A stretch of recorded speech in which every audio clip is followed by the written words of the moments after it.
Wait. So hello everyone. Now, I will start this session. So welcome everyone to join this session. I'm Sarah. I'm Sarah Zhou. Nancy Guan is my line manager, but she didn't come here today. So I will present the slides for instead of her. And you can also find Sarah on WOA, and I'm looking forward to communicating with every one of you. Okay, now our today's topic is about the AI in libraries, and we will share the CNKI insights and actions on service in innovation. First of all, I will give you a brief introduction of CNKI. CNKI, the full name is the China National Knowledge Infrastructure, and over nearly 30 years of development, we are proud of have served more than 30,000 institutions globally, of which 80% are libraries. So through this service, CNKI has built strong capabilities from global resource integration to transforming print contents into searchable and accessible knowledge to generating insightful data and now to enabling AI learning. And here you can see that our resources and our customers. So here right now we have integrated more than 90% of Chinese academic publications and onto one platform. And we also serve the customers worldwide. So I think that more important is that we accumulated our deep understanding of integration of data and AI and the library. So since 2022, with the rise of ChatGPT, AI brought transformative opportunities across industries. And in university, we witness how AI is transforming the entire research life cycle, from scientific comprehension to academic survey to peer review. AI is reshaping how knowledge is produced, validated, and shared. So therefore, in an era where universities are still uncertain about how to embrace AI, we have strong reason that the libraries can take the lead in helping both students and educators trust its generated information. For example, the libraries could have the innovation pathway from information providers to responsible AI architects. Library will take the lead. So in this part, I will introduce the CNKI action in AI. Actually, CNKI was one of the earliest in this industry to explore AI applications. Today, we wish to bring in an AI tool and one solution as two key initiatives. So the first one is CNKI AI. It's a kind of a standard product. So you know that the academic literature is built on strict methodology and logic and peer review. So when such data is used to train AI, it's produced the contents that is credible and well documented and ethical sound. This is exactly what CNKI AI represent. So rooted in the research wisdom of over 40 million scholars in China, it provides a rich set of functions that can seamlessly support every stage. Oh, I can play the video, I think.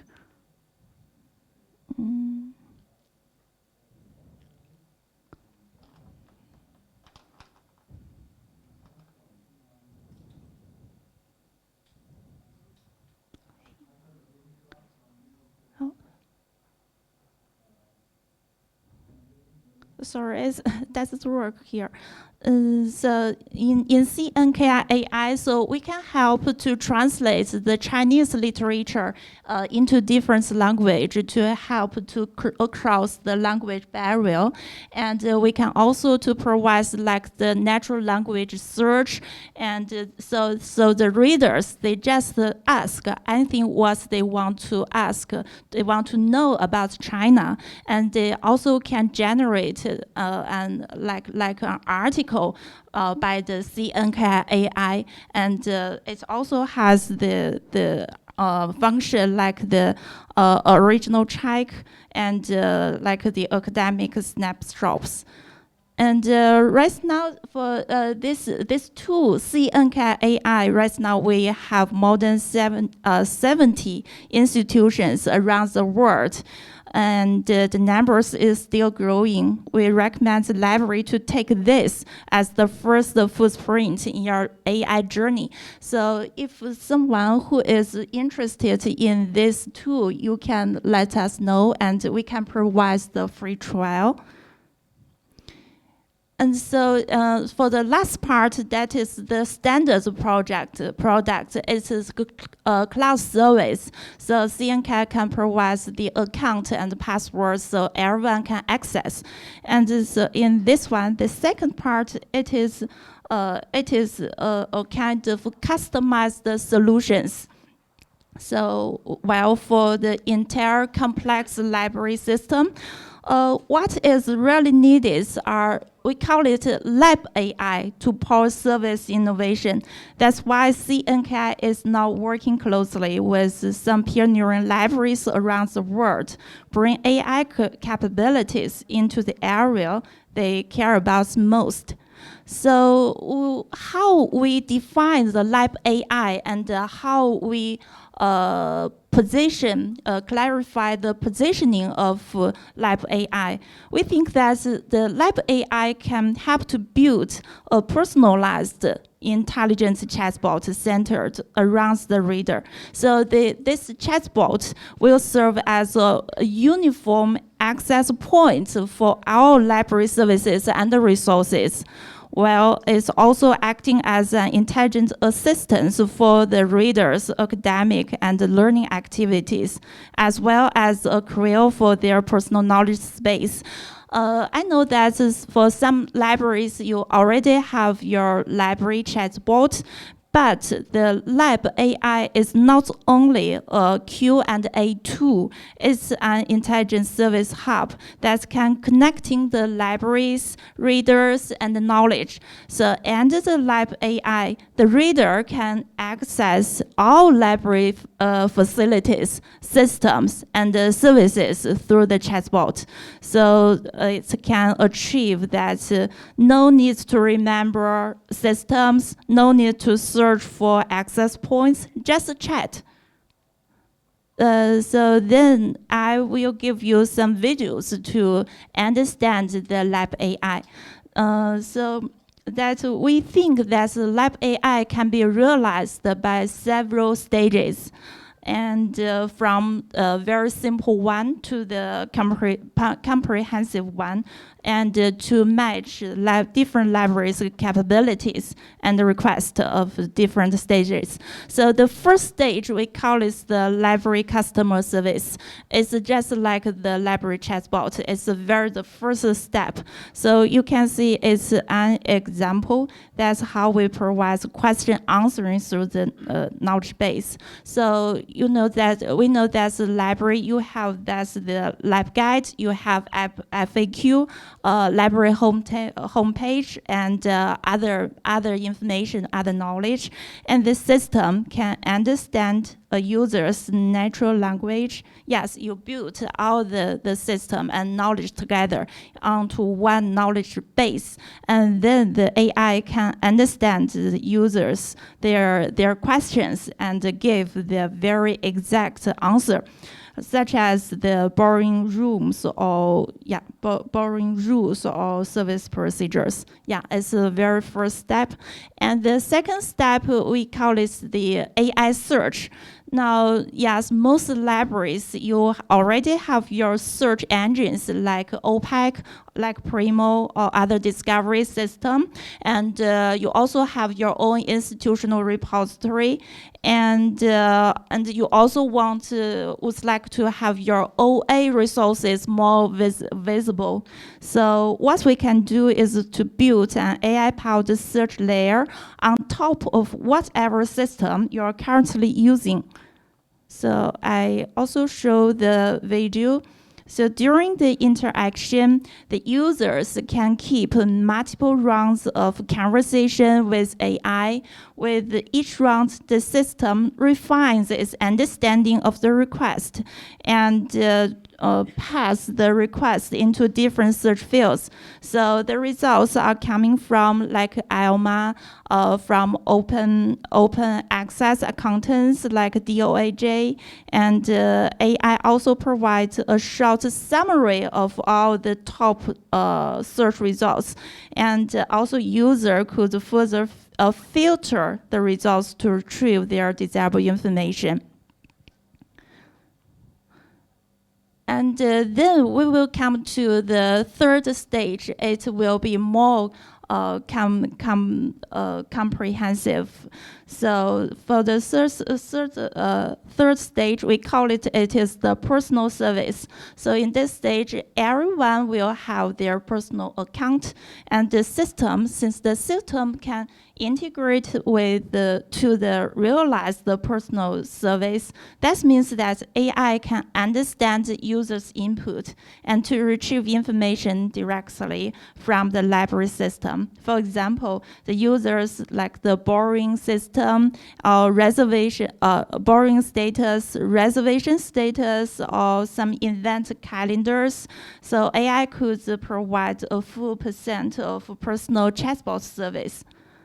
And I also show, yeah, it's a video.